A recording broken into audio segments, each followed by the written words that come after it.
parole est le général de corps d'armée, la SIDA, Doumbia, chef d'état-major général des armées de Côte d'Ivoire.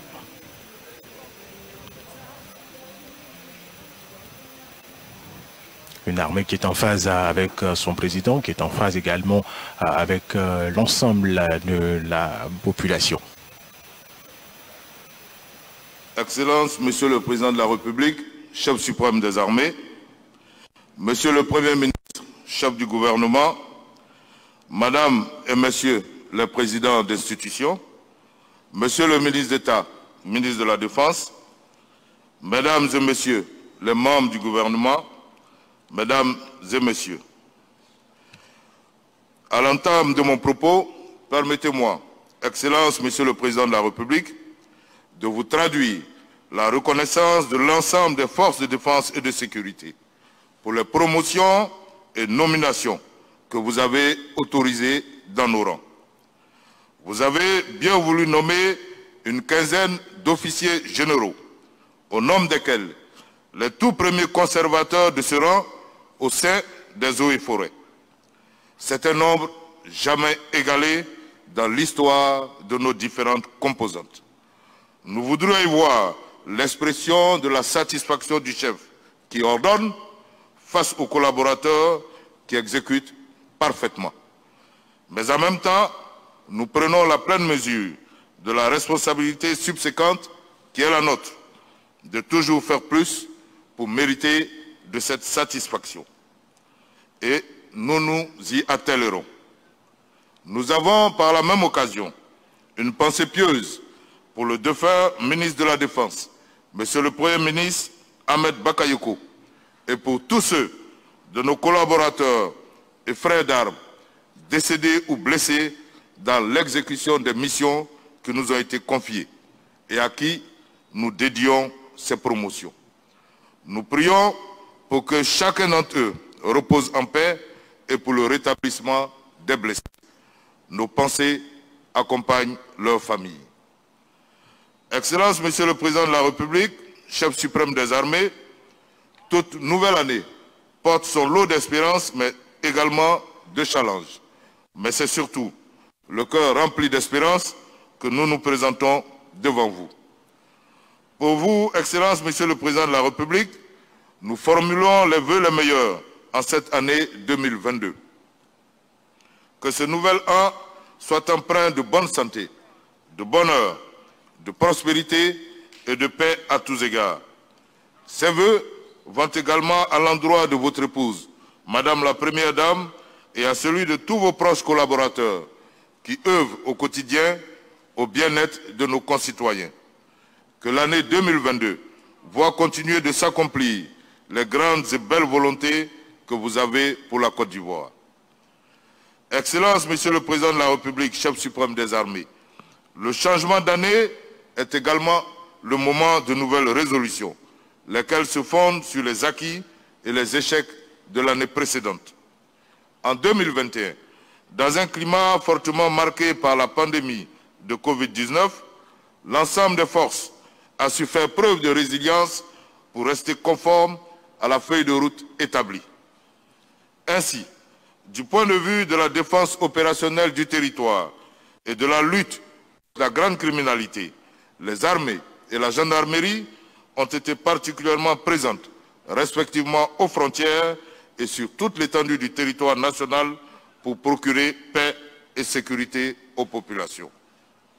En outre, elles ont vu se réaliser plusieurs des prévisions de la présente loi de programmation militaire. Cela s'est traduit par une hausse capacitaire en termes de personnel et de moyens opérationnels. La formation et l'entraînement n'ont pas été en reste avec l'ouverture et la création d'infrastructures dédiées de haut niveau.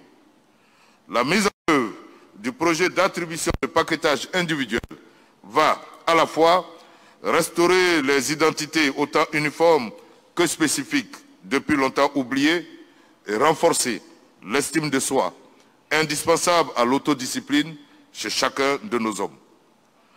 La police nationale a, elle, diversifié ses pôles de formation, en plus d'adapter les curricula de ses personnels.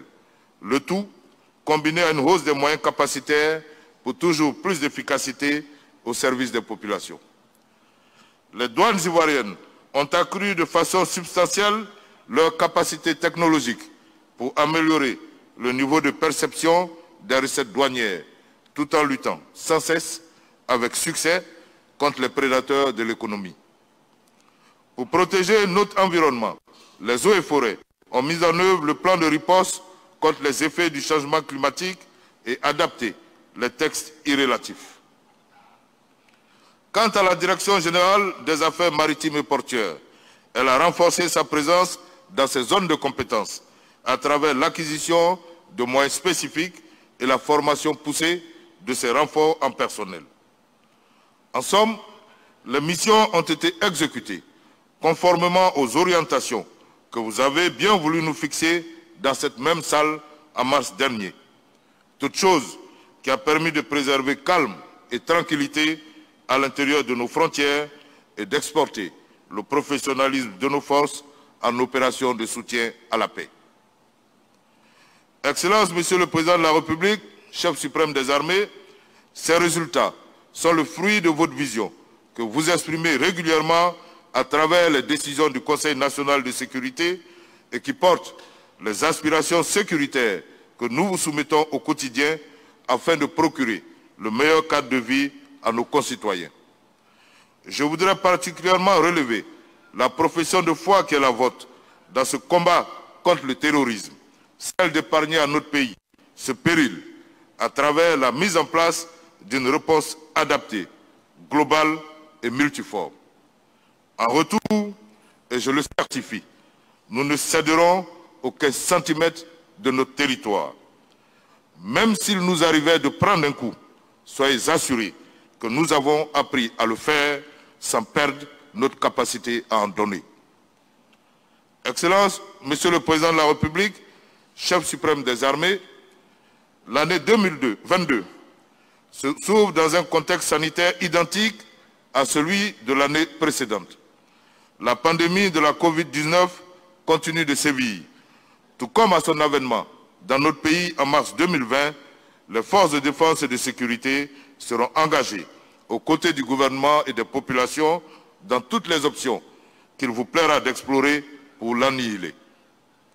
Quant à nos perspectives opérationnelles pour cette année, elles tiennent globalement à la poursuite des efforts d'accroissement des capacités, tant en ressources humaines qu'en équipement et matériel, pour être à même de faire face à toutes sortes de menaces, d'où qu'elles viennent.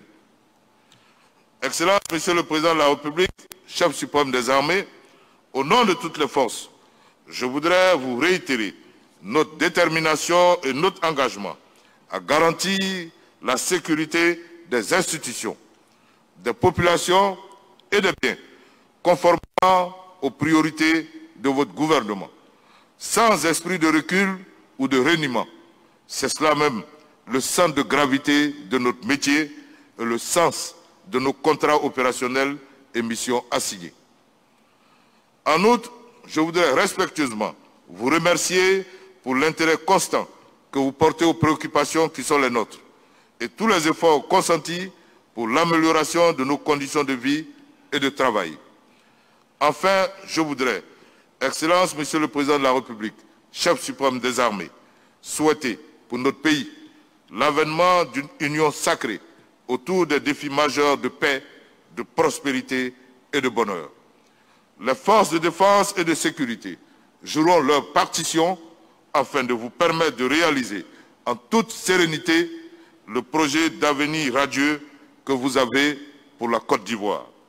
Vos forces sont en ordre et aux ordres. Que Dieu vous garde et vous protège. Bonne et heureuse année 2022 à tous nos concitoyens et à tous ceux qui vivent sur notre sol. Je vous remercie de votre très haute attention. Les forces armées